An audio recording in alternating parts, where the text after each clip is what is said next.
Hello, this is Mr. David Attenborough recording from my home on Cape Cod. Beside me sits Baldwin, my loving St. Bernard. So often I am mistaken for the esteemed Sir David Attenborough, and I must admit we share a strikingly similar timbre. But please do remember that I am just a fictional character, a figment of someone's overactive imagination, a parody, as it were. I invite you to join me daily, to virtually have a seat beside Baldwin and myself on our ever-so-cherished porch. Imagine the warm sea breeze, sweet with salt, the gulls soaring above peacefully, and the sun beginning its nightly rendezvous with the horizon. So please, without further ado, sit back, breathe in, and allow me the great honour of carrying on the time-honoured tradition of spoken stories. As we settle into the comfort of our homes this evening, I wish to transport you to a world of enchantment and wonder through a story that has captivated hearts for generations. Tonight, I have the pleasure of sharing with you the tale of Tom Thumb, a story that, despite its age, continues to spark imagination and delight in all who hear it. My affection for the story of Tom Thumb is rooted in its ability to remind us of the strength and courage that resides within us, regardless of our size or stature. This tale, with its blend of adventure, humour and the fantastical, demonstrates the boundless potential of the human spirit, embodied in the figure of our diminutive hero, Tom. As a young boy, I was enchanted by the idea of a character so small yet so brave, navigating a world that was designed for those much larger than himself. Tom Thumb's adventures, from his birth to his many escapades, are a testament to the idea that anyone can achieve greatness regardless of the obstacles they may face. It's a story that champions the underdog, encourages ingenuity, and celebrates the unexpected hero.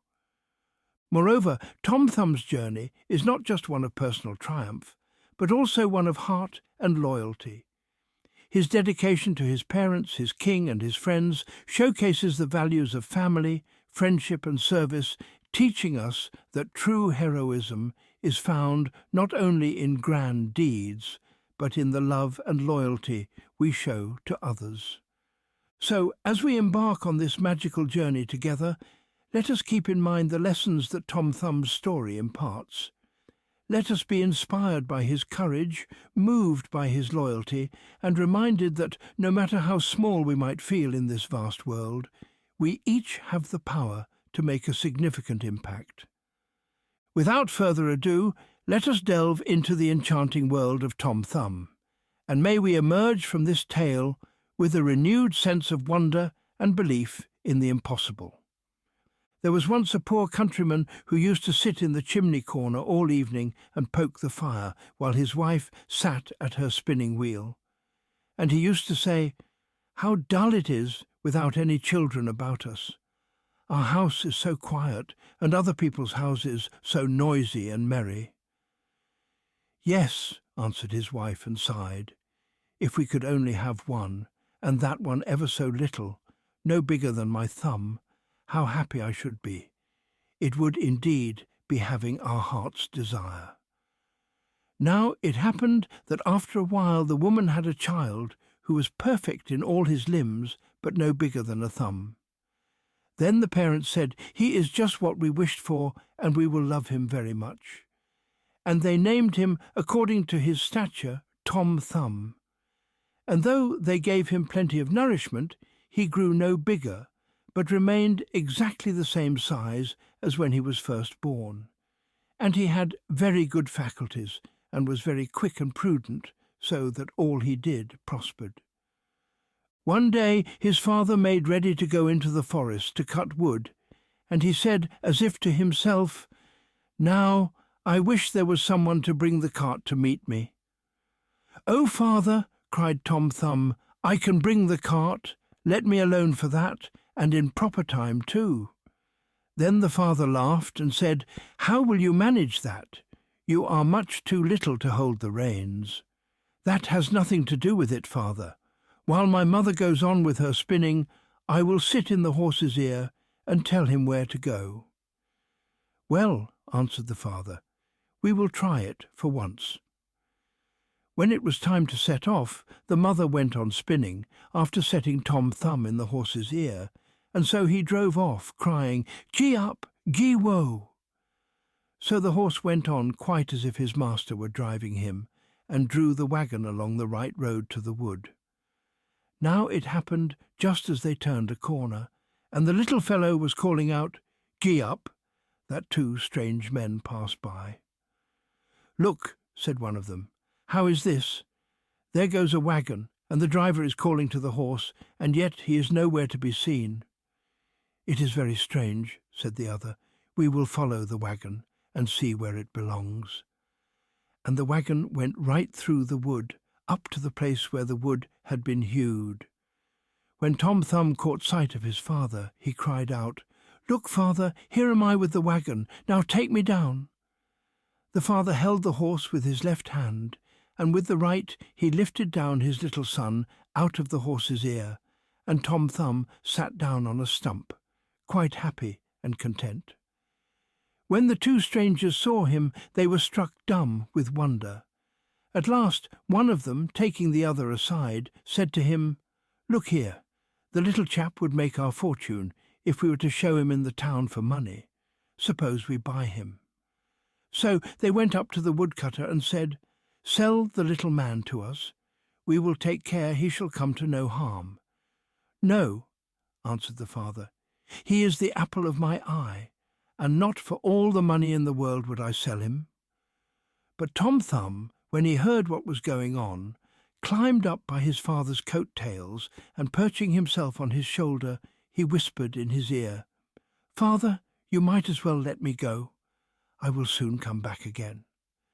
Then the father gave him up to the two men for a large piece of money. They asked him where he would like to sit. "Oh, put me on the brim of your hat," said he. "There I can walk about and view the country, and be in no danger of falling off." So they did as he wished, and when Tom Thumb had taken leave of his father, they set off all together, and they travelled on until it grew dusk, and the little fellow asked to be set down a little while for a change, and after some difficulty they consented. So the man took him down from his hat and set him in a field by the roadside, and he ran away directly, and after creeping about among the furrows, he slipped suddenly into a mouse-hole, just what he was looking for. "Good evening, my masters. You can go home without me," cried he to them, laughing. They ran up and felt about with their sticks in the mouse-hole, but in vain. Tom Thumb crept farther and farther in, and as it was growing dark, they had to make the best of their way home, full of vexation and with empty purses.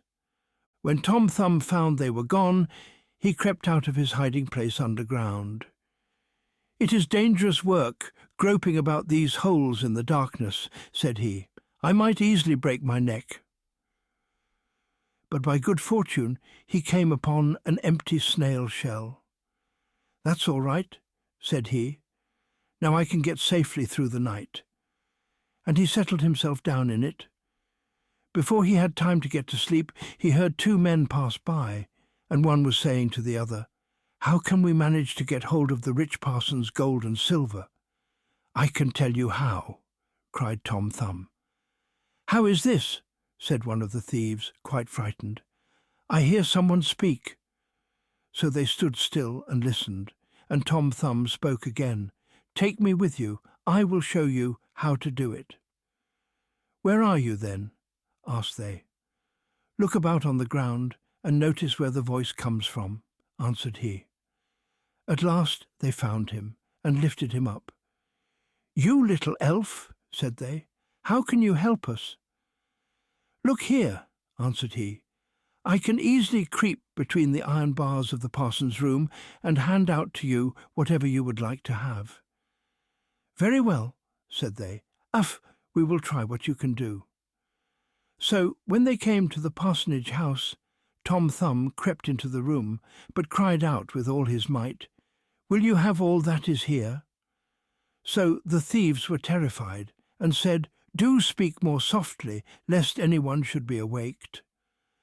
But Tom Thumb made as if he did not hear them, and cried out again, "What would you like?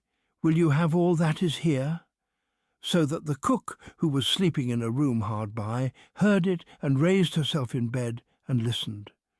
The thieves, however, in their fear of being discovered, had run back part of the way. But they took courage again, thinking that it was only a jest of the little fellow's. So they came back and whispered to him to be serious and to hand them out something. Then Tom Thumb called out once more, as loud as he could, "Oh yes, I will give it all to you, only put out your hands." Then the listening maid heard him distinctly that time, and jumped out of bed and burst open the door. The thieves ran off as if the wild huntsman were behind them, but the maid, as she could see nothing, went to fetch a light. And when she came back with one, Tom Thumb had taken himself off, without being seen by her, into the barn.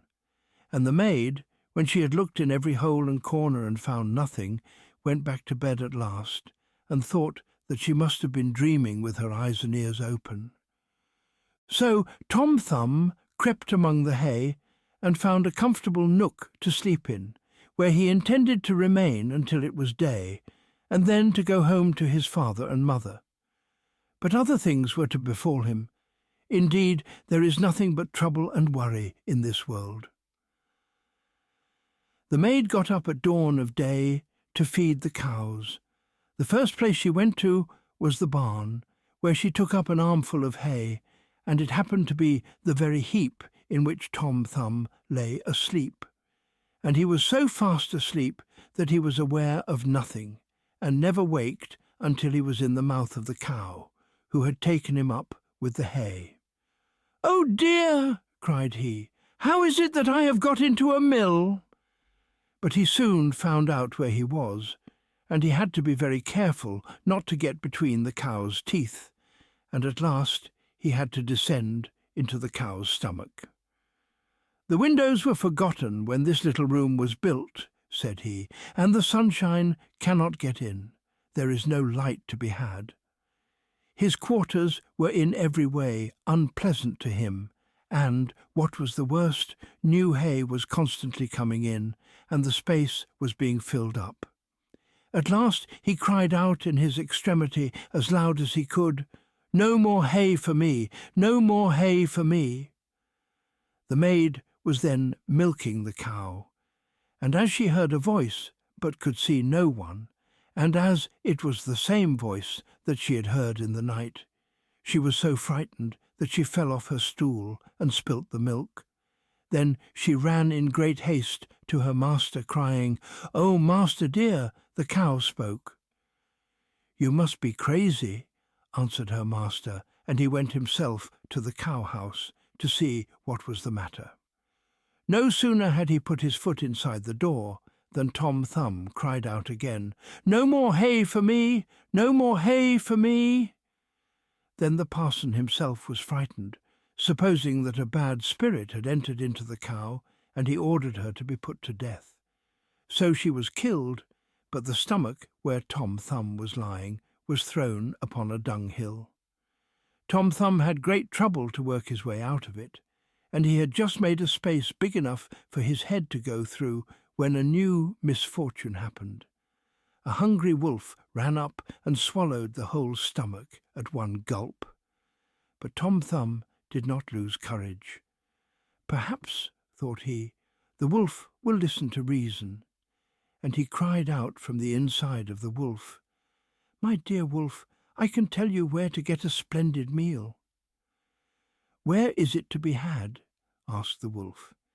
"In such and such a house, and you must creep into it through the drain, and there you will find cakes and bacon and broth, as much as you can eat." And he described to him his father's house. The wolf needed not to be told twice. He squeezed himself through the drain in the night, and feasted in the storeroom to his heart's content. When at last he was satisfied, he wanted to go away again, but he had become so big that to creep the same way back was impossible. This Tom Thumb had reckoned upon, and began to make a terrible din inside the wolf, crying and calling as loud as he could. "Will you be quiet?" said the wolf. "You will wake the folks up." "Look here," cried the little man.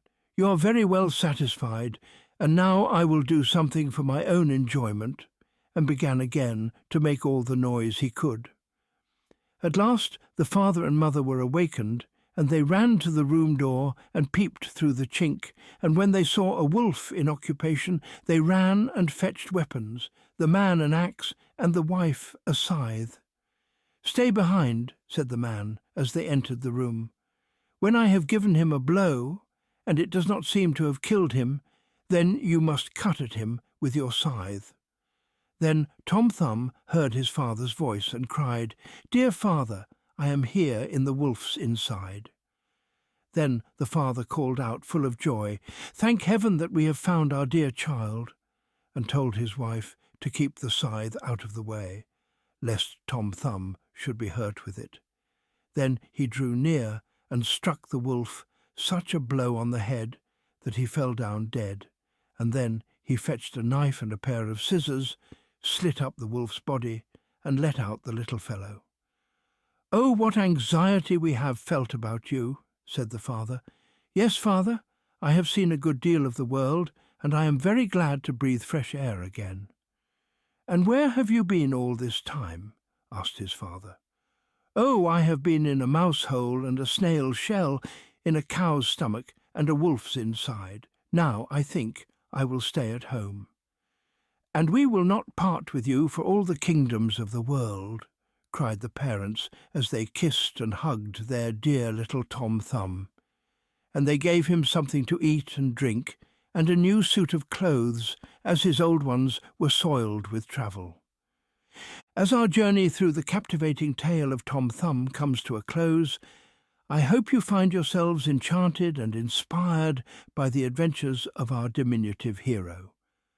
Through forests vast and encounters fantastical, Tom Thumb's story is a testament to the idea that greatness comes not from our physical stature, but from the courage in our hearts and the ingenuity of our minds.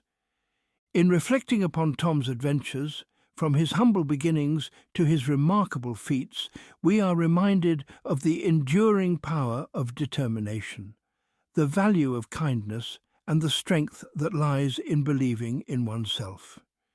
It is my sincerest hope that Tom Thumb's tale has rekindled a sense of wonder within you, a reminder that in a world that often seems too large and daunting, there is always room for courage, adventure, and the pursuit of what seems impossible. Let us carry forward the spirit of Tom Thumb in our own lives, embracing the challenges we face with bravery and a heart full of adventure. May we always remember that, regardless of our size, we each possess the power to make a significant impact in the world around us. I would like to emphasize my sincere gratitude and extend my warmest thanks for choosing to sit with me this evening and hear my story. When one reaches my age, that is, very close indeed to becoming a centenarian, it is quite refreshing to slow down, appreciate the beauty in the world around us, and simply sit and to talk. I do hope you will join me tomorrow. Until next time, farewell.